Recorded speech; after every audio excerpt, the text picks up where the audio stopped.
Бейиш нуру.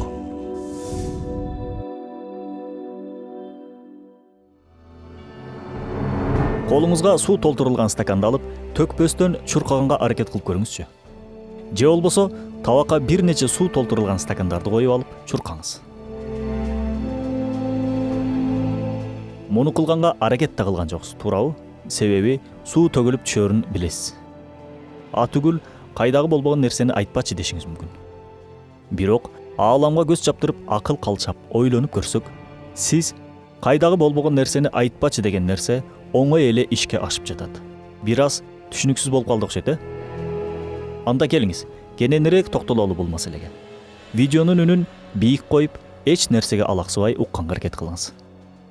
1,5 мүнөт эле убактыңызды алат. Жер шары саатына 1800 км ылдамдыкта өз огунда, ал эми саатына 107 000 км ылдамдыкта күн системасында айланып учат. Бирок мындай катуу ылдамдык менен учканына карабай, сыртындагы океан деңиздерди төгүп туш тарапка чачып салбайт.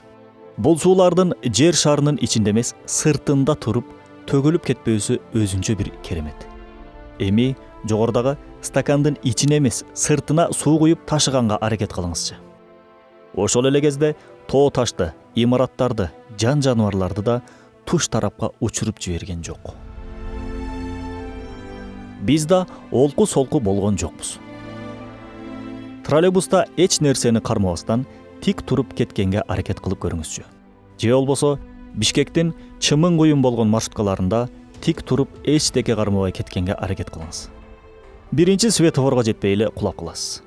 Бирок 107 000 км ылдамдыкта бараткан жер шарында тып-тынч баратабыз. Чынында таң калыштуу. Бул иш-аракеттер албетте өзүнүн өзү болбойт. Аллах бизге жер шарын тынч, бейпил кылган мээримдүү, ырайымдуу зат. Муну уккандан кийин албетте ага баш ийип намаз окуубуз шарт.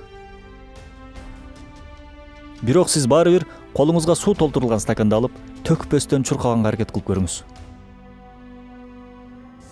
Ролик Рисале Нур аттуу Курандын тафсиринин маанисинен алынды. Бейиш нуру.